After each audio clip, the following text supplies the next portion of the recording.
Lesson 7.2 is on the Jews of Greece in the resistance. So to understand the main movement, you need to know two terms. There was Elas, that's the military wing of the leftist-leaning communist resistance movement,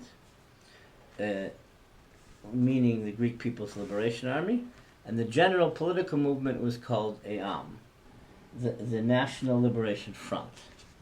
Between 43 and 44, essentially when the Jews are being ghettoized and organized, Jews flee from the cities. They even fled from Salonika, and they join the leftist-leaning resistance. Usually they're found in the mountainous regions, and they're fighting against the Germans. So Jews go as teenagers, also women. They volunteer to be fighters, but families also go to seek refuge, and then sometimes they volunteer for EAM, or they helped with Elas. Now, there were hardly any Jews in the rightist royalist resistance movement, which was called EDES, the National Republican Greek League under Napoleon Czarist. They were thought of as anti-Semitic, not wanting the Jews. We know of 4 Jews who actually remained in EDES until the liberation. I estimate there were probably between 20 and 40 Jews who actually had joined, but left very early. Now, in the rightist dictatorship in Greece until 41, under Metaxas, did not accept Jews in its youth movement called Aeon. Metaxas, I told, was friendly to the Jews, but the nationalist movement of the dictatorship was not friendly to the Jews. Now here I have some names of Jewish officers in Elas EAM and heroes. I've talked about a few of them before. Lazarus Azari was on the Central Committee. He established cooperatives in the Thessaly region. He was in the battle on the Henrietta Szold illegal immigration boat in August 46. There was a communist Jewish leader, an activist and partisan captain, meaning he's the head of a unit, named Yitzchak Moshe, and his code name was Captain Kitsos. So in the partisans, no one had the real name; they all had code names. There was a young activist named Baruch Shibi. He was the head of the EAM Jewish Committee in Athens. They were the ones that encouraged Rabbi Barzilai to resist and flee. Shibi did a few things. Later, after the war, he was a leader in the Jewish community. But he hid actually in the house of someone named Nikos Louvaris, who was the Greek education minister in the Mikrokinesia area. There was a partisan, and you'll see his picture shortly, named David Brudo. He was a fighter. And after the war, he was branded for killing rightists in the Parnassos region and throwing him into a cave to their deaths. And he was sent to forced labor for 11 years. Originally he was given a death sentence, but it was rescinded.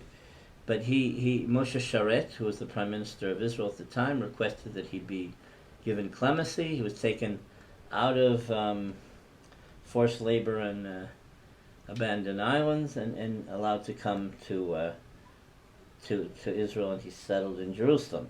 There was a physician named Emmanuel Aruch, who was a physician for Elas, and he was in a big battle called Karotes.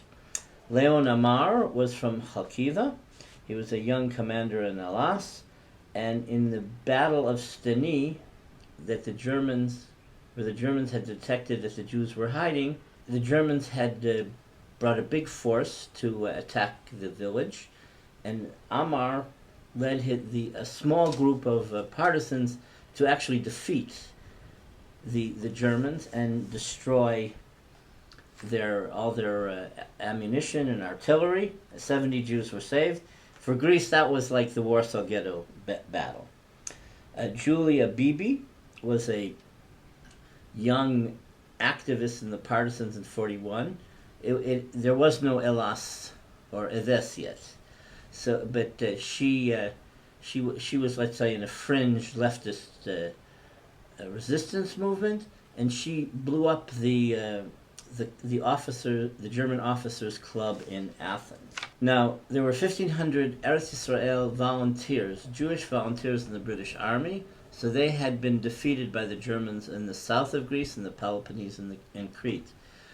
Many of them were taken as prisoner of war to Dachau, but others were taken as prisoner of war in Greece, but they escaped.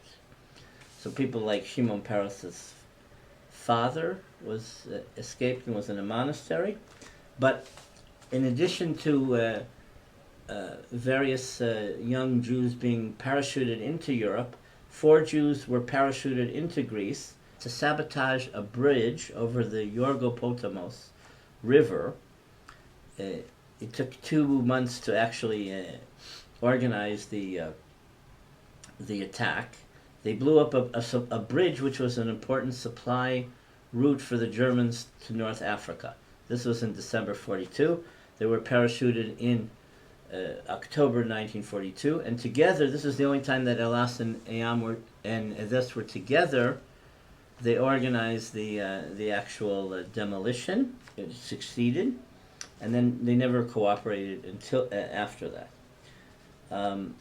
Then there were Eretz Yisrael soldiers like David Simon, he was in Piraeus as a prisoner of war, but he did sabotage. He was a German Jew in Palestine whose parents remained in Germany, and he knew that they were deported and killed by the Nazis. So he wanted to retaliate and kill any German that he saw or could. And he, during this period, 41, 42, he killed about 100 German and also Italian soldiers in the Piraeus, Athens area. And he sabotaged the plane movement because he sabotaged the gasoline of the airplanes that was stored in the port of Piraeus. Okay, in the region of Thessaly, there were 4 Jewish communities.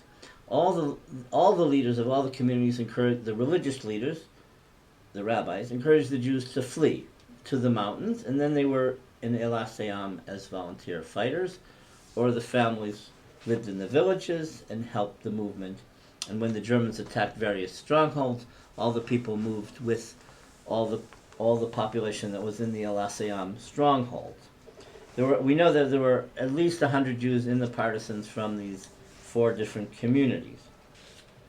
This is a woman that I uncovered. Her name was Sarika Yoshua. Her married name became Fortis later on in Israel. So she's from the Jewish community of Chalkis. She was related to Mordechai Frazis, this war hero.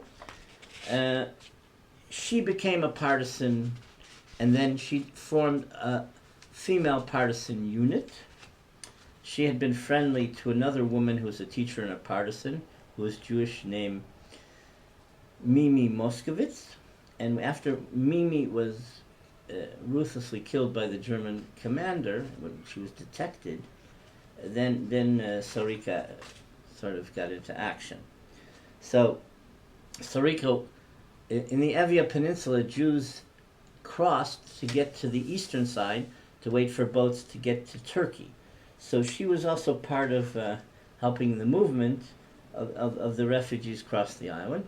So Elas would not let non-Jews cross the island and escape from Greece.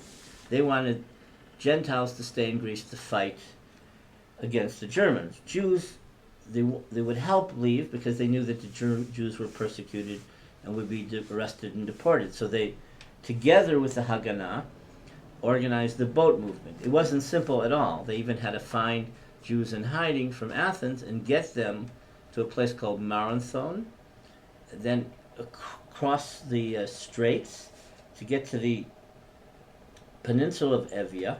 It was very tough. It was a rocky mountain.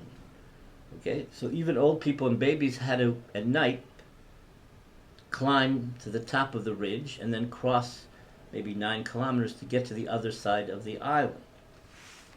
So Sarika, as a partisan, she was part of the patrolling, so they didn't allow Greeks who weren't Jews to leave, and the Jews they enabled to leave, and also they would help them get to the other side of the island. They'd help them find refuge in monasteries, etc., etc. In the end, the Jews had to get to a place called Zacchaeus, on a little inlet on the eastern side of the Evia Peninsula. And this is a very mountainous region. It's very rugged terrain. It's a miracle that all this happened there. So, but she had been a captainicia. She was like a captain, just like Captain Kitsos for men, and of the model women's platoon of the 7th Elas Regiment, and her name was Captain Sarita.